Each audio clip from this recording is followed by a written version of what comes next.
Hello and welcome back to the Savvy Street Show. We're continuing our series on philosophy and psychology.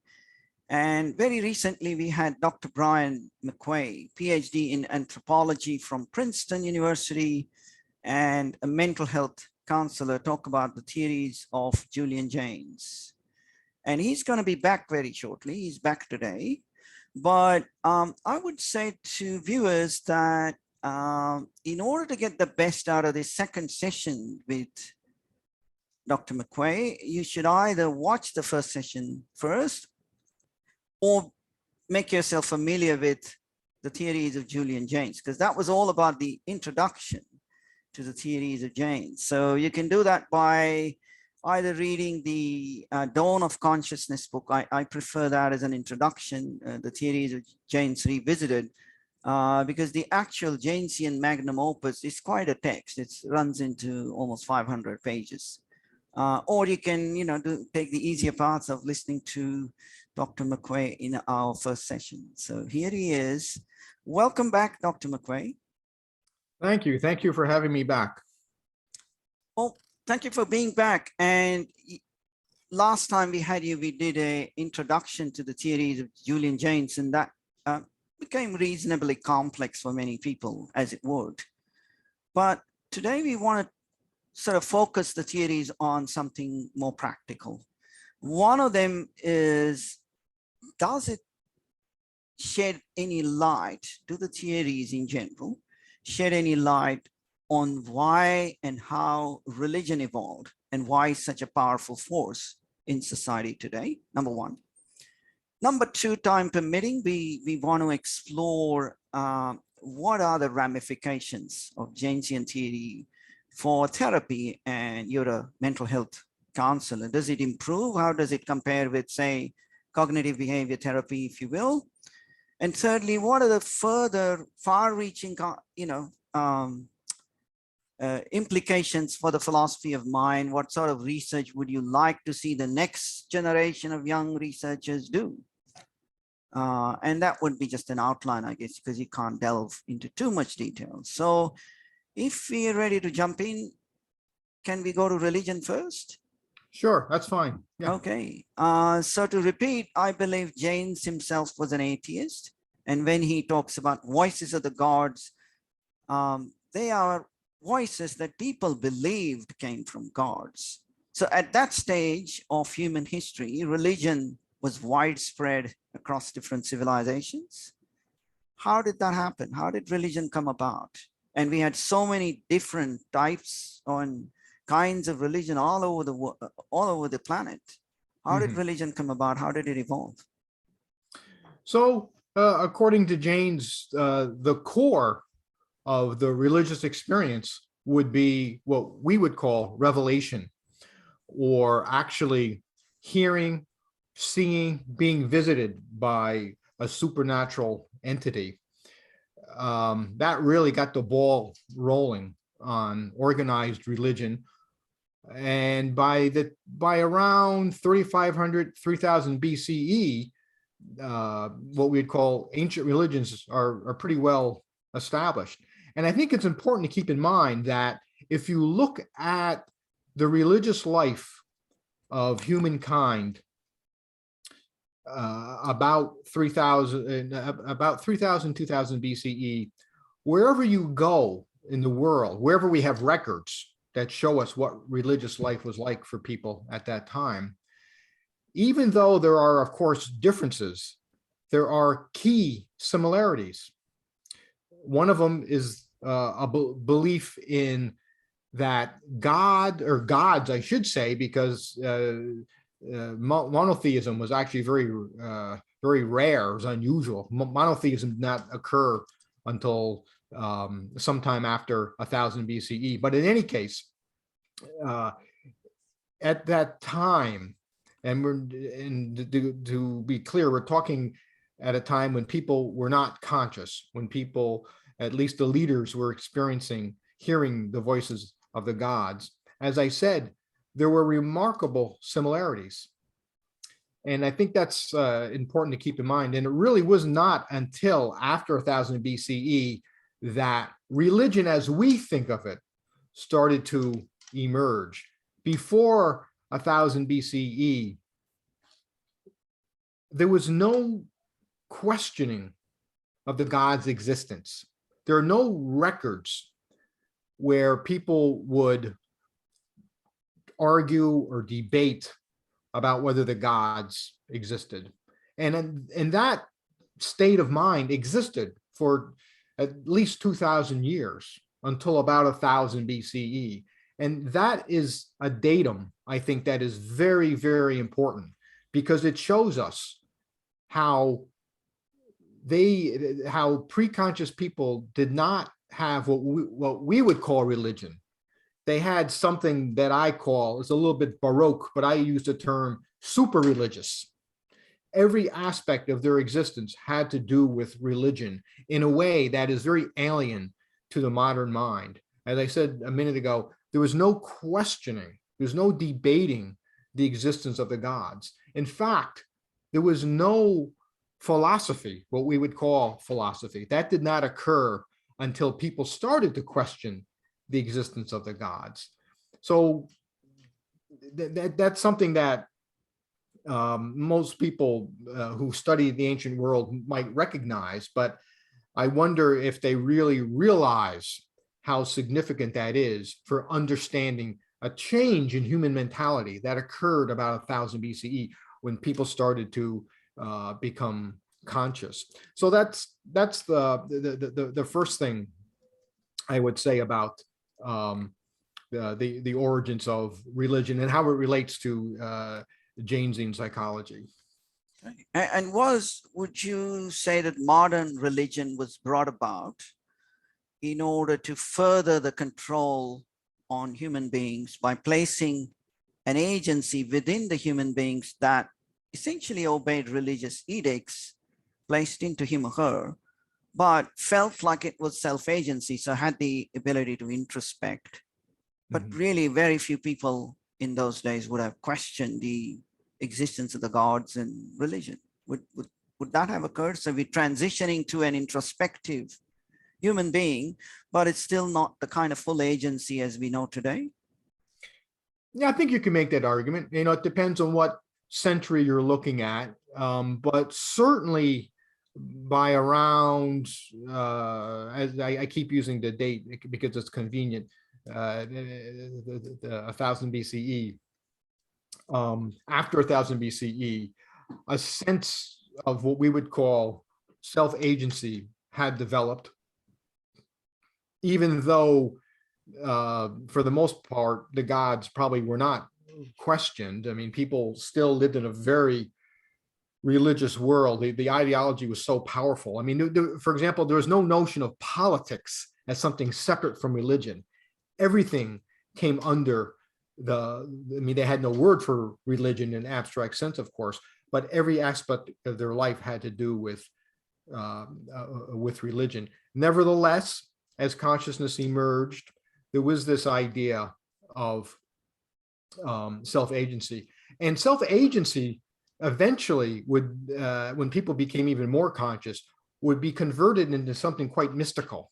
And the idea is that God or the gods are not something external to me, rather the gods are somehow in me. And you find that line of thinking, of course, in South Asian traditions in Hinduism, and then much later on, of course, among the Sufis and the Christian mystics. And so even here we see a major transition in where God is, or the nature of God. And originally, as I said, God was something out there during the bicameral times, but eventually God was interiorized. Spiritual experience became something inward. And something else I should point out, and this is a point that some of us maybe don't think about, but in the Judeo-Christian religious tradition, the idea is that God, a monotheistic concept of God is something transcendent. God is something beyond nature. God made nature. But during the bicameral period, pre-conscious times, there was no notion of the transcendent. The transcendent is a very abstract concept, and you really have to be conscious in order to grasp it. And so that's why the notion during bicameral times is that the gods exist in nature. They're supernatural in the sense that they have powers. They have supernatural powers, but they are not beyond nature. There was no notion that an entity, a being, could exist outside of nature. That is a very post-bicameral, a very conscious way to view spirituality. So if we pay attention to the evolution of religion, we can see these changes. And, the challenge is to be familiar enough with all the great religious traditions at a detailed level, but at the same time, to be able to step back and see these grand patterns playing, unfolding throughout human history. And then we get a better idea of the major changes. And of course, a really good example, the difference between the Old Testament and the New Testament in the Christian tradition. You can really see some major ruptures in human spirituality.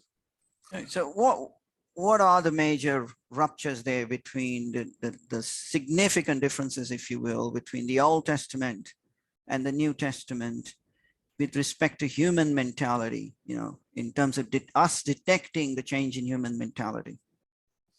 Well, to put it very simply, because it's actually more complex than how I'm going to present it now.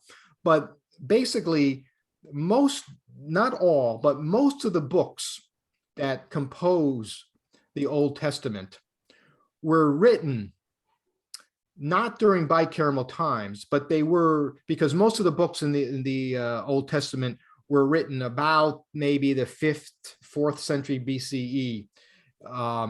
But those books were composed by people who were looking back to a bicameral period. They had a nostalgia for the voice of Yahweh. And in that sense, they're infused with a sort of a longing for bicameral mentality. By the time you get to the newer books of the Old Testament, things are changing. They're more philosophical. A book of Proverbs, for example. And certainly by the time you get to the New Testament, there's been a major change. And of course, for Christians, the New Testament, the protagonist of the New Testament is Jesus. And Jesus talks about a kingdom of heaven that is within.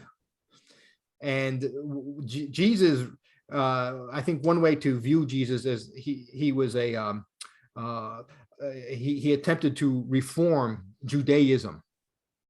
And he was working in an atmosphere that was more psychologized, if you will, that was certainly was post-bicameral. The voice of Yahweh had stopped. The voice of Yahweh had probably stopped for most people. Maybe, again, it's difficult to pin down, but certainly by the 7th or 8th century BCE, Yahweh no longer was communicating with people, at least directly. That's why prophets played such a major role in the Old Testament. Prophets were intermediary between this world and the world of Yahweh. And the whole prophetic tradition, of course, is so important to ancient Judaism.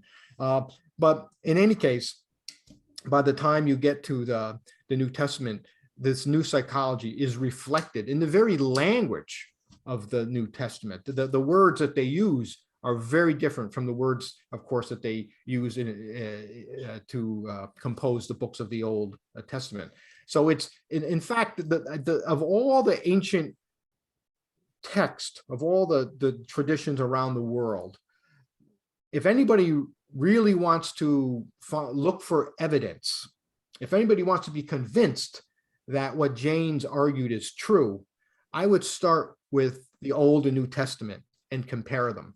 And even within the Old Testament, you can see a gradual change from the older books in the Old Testament to the later books of the Old Testament, where the language begins to change. As I said, the books become a bit more philosophical.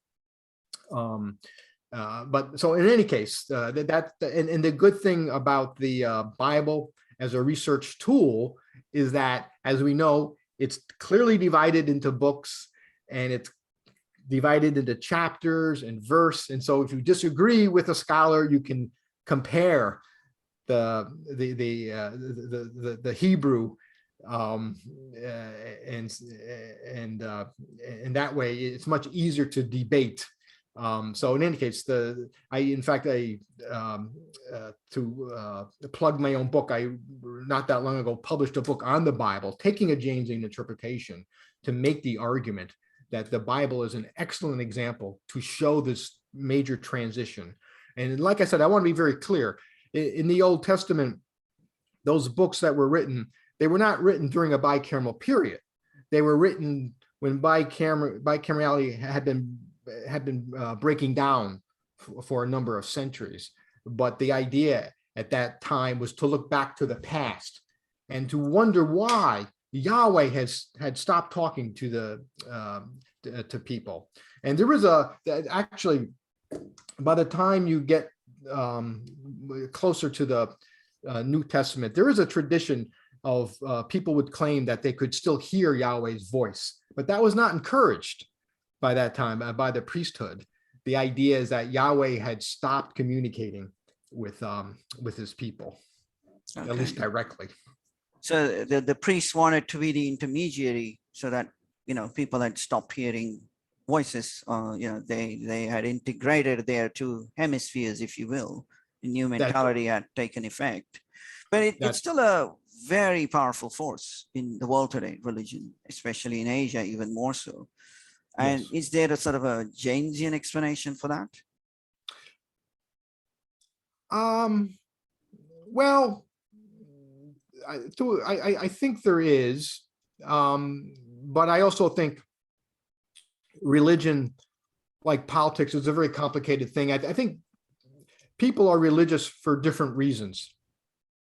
And though James explained a lot about religion, of course, he never set out to explain everything about religion. Religion has political aspects, it has economic aspects. And so people are religious, people use religion to do different things. So we have to take the complexity into account. But at the same time, I think there is this Jaynesian idea of authorization. And in the modern world, there's maybe 3 or 4 ways to find authorization. And by authorization, I mean looking for ultimate answers, trying to give yourself permission to believe in certain things or to act in a certain way. What is authorizing my behavior as a person? And as I said, to be a bit simplistic, there are 3 or 4 avenues that the modern world presents with us. One way is, religion is one way to find ultimate answers in the modern world, even though the religion we practice today is completely different from the super religious type of experience that James described. Another source of authorization is science. And of course, that started to develop in the 17th, 18th centuries. By the 19th and 20th century, of course, science had entered people's life in a major way. And for some scientists, scientific research takes the place of spiritual experience. And science seems to offer ultimate answers, not for everybody, but for some people. Some people, they may be atheist. Whether you're an atheist or not, you still want ultimate answers. And that's what authorization is all about. Another source of authorization is politics.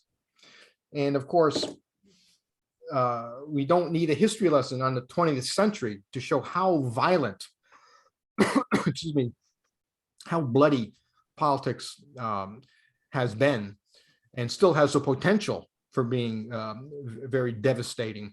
And, some people who are maybe critics of religion like to criticize religion for being superstitious and for burning people at the stakes and for killing people because they have different beliefs.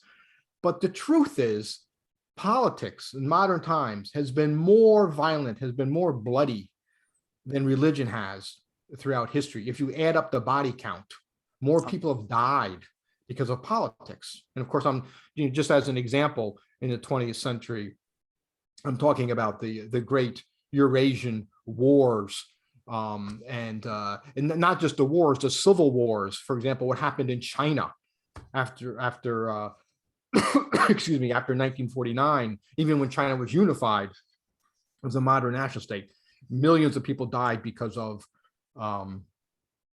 politics. The same thing in the Soviet Union. There are other examples.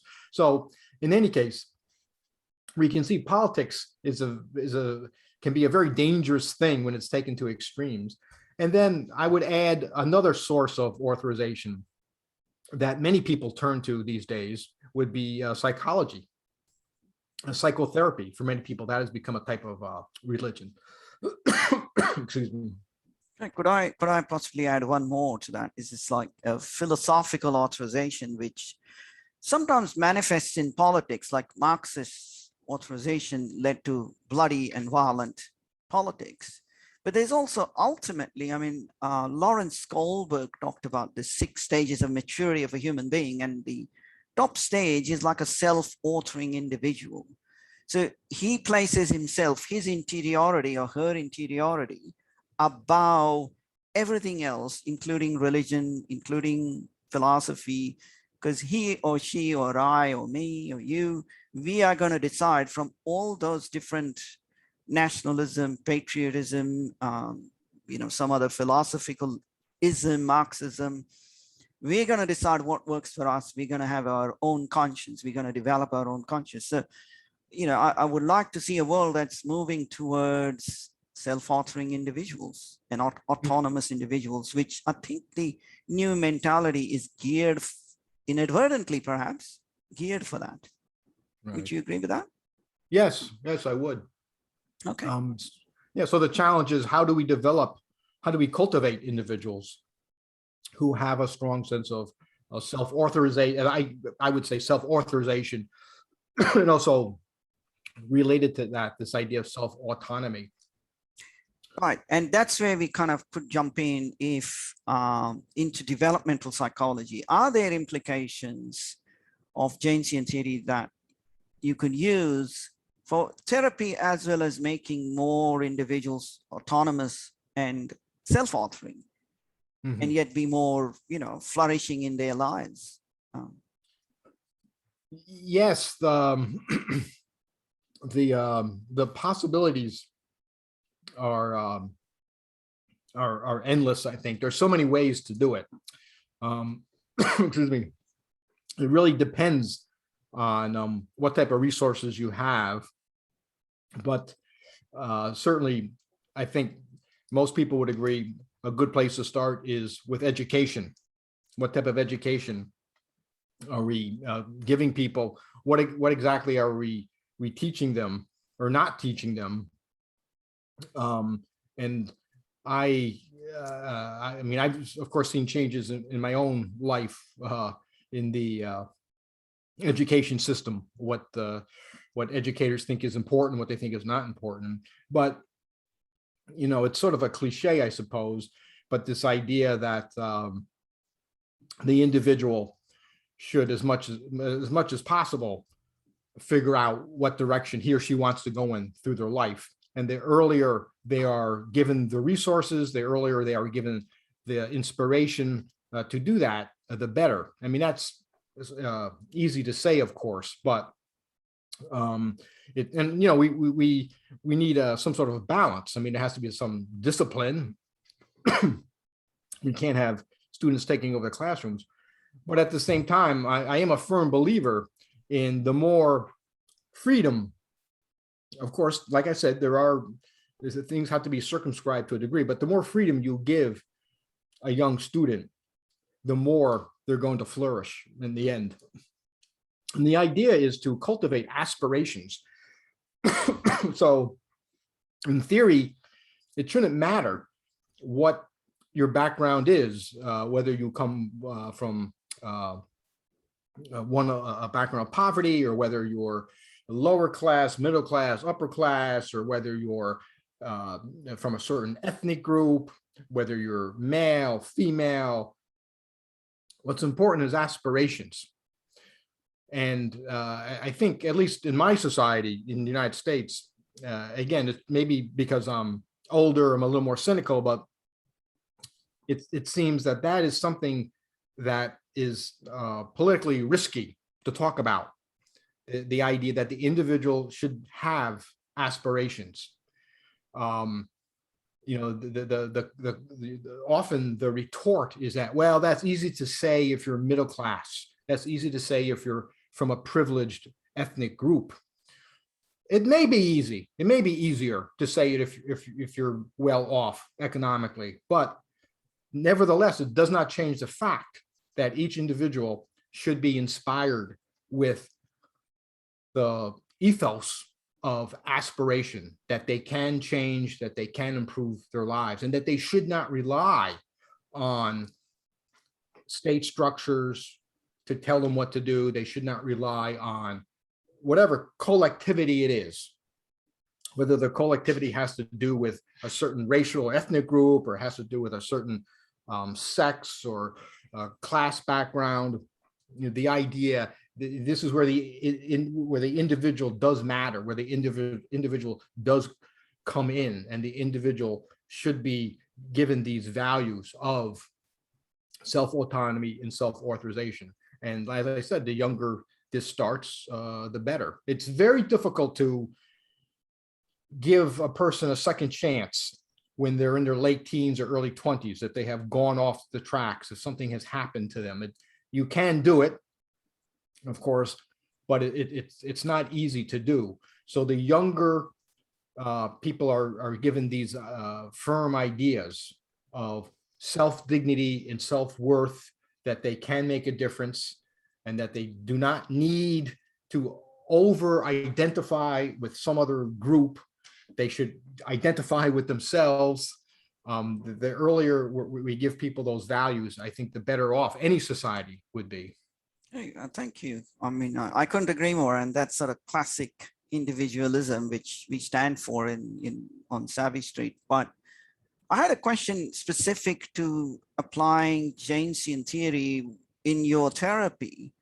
How is it different, let's say, from cognitive behavior therapy, for instance, which also, I believe, stresses the individual self-authoring their own lives? Is it different? No, in fact, it's not different. So what I'm trying to do by developing what I call a Jaynesian psychotherapy is looking for what are called common factors in psychotherapy. Common factors, we know they exist, and common factors explain why most psychotherapies seem to work. Some a little bit better than others, but whether it's CBT or BT or REBT or Freudian, classical Freudianism, you know, there's a long list of major traditions, major systems of psychotherapy. Research has shown that they pretty much get to the same place. Some may be a little better than others, but basically, whatever the psychotherapy is, it works. So what are the common factors? What are the active ingredients? And the contribution that I'm trying to make is and actually we do have a list of common factors that we don't have to go into now, but my contribution is to show that consciousness itself is a common factor that helps us explain why, for example, CBT works. CBT is actually a very effective psychotherapy. And that's what I'm trying to do. So what I've done is I've investigated the features, what I call features of consciousness. There's about a dozen of them. And I have tried to relate these different features of consciousness to different interventions, different techniques in all the different schools of psychotherapy. And this is a book that I'm working on now. that hopefully will be out maybe in a year or so. But in any case, basically that's what I'm trying to do. So I'm not offering a new therapy. Jaynesian psychotherapy is, as I said, about finding out what are the active ingredients when the mind tries to heal itself. So the premise is that the mind, given the proper resources and given the proper clinical setting, knows how to heal itself. It just needs to be, you might say, kick-started. And so the idea is to find out what are these ingredients, how can we cultivate them? So that's sort of a general introduction to what I'm trying to do. Okay, and you said the common element here is volitional consciousness. And I think the granularity that you can achieve with introspection and a larger vocabulary. I mean, there's a neurologist by the name of Lisa Feldman Barrett. She talks about manufacturing emotions and being more in control of them simply by having a larger vocabulary to express your emotions. Yes. So is that sort of where we headed? We have a better ability to introspect and a larger degree of control over the Jaynesian consciousness, if you will. Yes. That makes it a more self-healing mind, and also takes advantage of the neuroplasticity in the brain structures. Yes, yes, that certainly resonates with what I'm trying to do. Yeah. Okay, thank you for that. Now, the last question of the day, and that's a very, very open, wide-ranging question. So feel free to give a short answer or a long answer. What are the implications of Jaynesian thought for the philosophy of mind? If you were in charge of research funds, let's say, where would you direct future research and young researchers into the field they may be in anthropology or psychology or philosophy? Where would you direct them? Wow, that is I'd actually need maybe 2-3 weeks to think about that. That's a wonderful question, but so many things, so many ways to respond. One thing I would say is that young researchers, should not be afraid to acknowledge that the human condition can radically change. And if we look at history, we can see those changes. And we have to be, of course, it's easy to look at technological advancements. It's easy to look at changes in political structures and social class. I mean, these are all things historians, of course, have studied. It's a little more challenging to view changes in the human condition from a psychological perspective. And when I say psychological perspective, I'm not talking about evolutionary psychology, because they go back several million years. I'm talking about more recent changes, the past 3,000 to 5,000 years, maybe even the past 500 years. How has the human condition changed? And one of the key variables in changing the human condition is, of course, technology. And things have really sped up. I mean, beginning especially from the 1800s, when science and technology basically were married and started to influence each other, and really drove all these changes that were in the economic, in the political order. Basically, things are moving so fast. And what does that mean? So one of the research projects that I would encourage people to pursue is, where are we going? We have if we accept the fact that the human condition can change very quickly, it can change very radically, what does that mean for our future? So there should be a sort of I mean, this does exist, I suppose, but a specialty in future studies, if you will. Well, like I said, I know some people do that, but that's the type of thing that I would encourage, because when you look at the way, for example, social media just within my lifetime, the past 10, 15, 20 years has really upended and changed a lot of things. Where is this going to go? And it's going to go to some very good places, but I think it's also going to go to some very dark places. So these are the types of things that we have to be paying attention to. Okay. And would you say that a large and sophisticated interiority, by mean a sophisticated introspection ability, can be worked on and developed early in life? And it's rather sad that today's culture thinks this is very ethnocentric.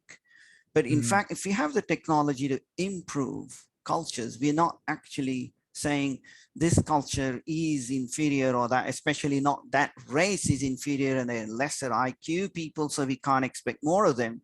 We're saying, okay, they were just lacking this simple technology, which we can impart quite easily between ages 0 to 5 or 2 to 10, whatever that is, and see a dramatic improvement in that society, possibly.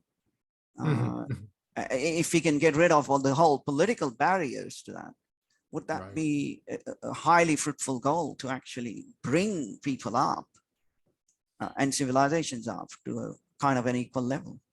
Sure. Yeah, I think it would. I mean, like you said, there are political barriers, but in principle, I think it's something that should be pursued. The challenge becomes how to introduce certain technologies, certain forms of knowledge without threatening or disrupting a local culture. Related to this is this idea of introducing new knowledge into not just foreign cultures, or I don't know how to express it. I want to be careful as an anthropologist, but my own culture, I'll use as an example. What I've noticed the past 10, 20 years is more attention to things like emotional health, psychological well-being. And now some schools are introducing to youngsters things that we used to assume only maybe people in their teens or early 20s could understand. Things like mindfulness, how to regulate your emotions, how to control your thoughts, how to expand your introspective horizons. These are being introduced in different institutions now. And so there's been a real, I might say, if it's an ugly word, but a psychologization of society. And, I'm sure there's some problems with that, but overall, I think it's a good thing, because we have to make sure that people are prepared, that we have the mental capabilities to deal with all the changes, not just directly caused by technology, but changes when it comes to dealing with people who are different from us, high pressure situations, competing for a job. All these things are going to become more intense. And I think it's a very good idea to prepare people for these changes. This is stuff I think that years ago people would not have even welcomed. But in any case, I'm actually surprised sometimes when I hear, for example, one example, what I mean, anytime there's a tragedy, for example, a train or a plane crash, on the news, they always report that therapists are on hand. Or when there's a terrible school shooting, they'll report that therapists were sent to the school to help out. And that's a change. I mean, when I was young years ago, they never would have thought of that, but that's an example. So I see more and more of these changes where what James called consciousness, the different aspects of consciousness, are increasingly are being taken more and more seriously. Okay, thank you. That's welcome news. And I think the part of the problem we have is certain authorizers, if you will, are threatened by that, because the more self-authoring individuals you have, that are resilient and don't need the therapist at the scene of the tragedy in the first place are, it's to be welcomed if they can take care of themselves. They can ring a bell and get the therapist they need to, but they don't take their directives from the state, which is becoming increasingly, authoritarian. And, we know the answers, and these are the answers kind of state. And as well as, it threatens religion because they think they know all the answers. And the complexity of the society is increasing to the point where we need actually more and more, if not everybody, to be self-authoring individuals. Yes. So it's kind of the period that James talked about at the end of the bicameral period. Society got too complex for bicameralism to work. And hopefully we're at a point where authoritarianism will not work and it'll break down. Can't come sooner for us, but hopefully that's the future we are in. And, you have a society of flourishing, self-authoring individuals all over the planet. And let's hope that happens. Right. Yes. Yeah. Yeah. And, I think when lately I've been thinking about Jaynesian ideas from a political perspective. And I try to think about what is the nature of a dictatorship or an authoritarian government. And basically you have a ruler on top of the pyramid, and he or she surrounds themselves with their cronies, and the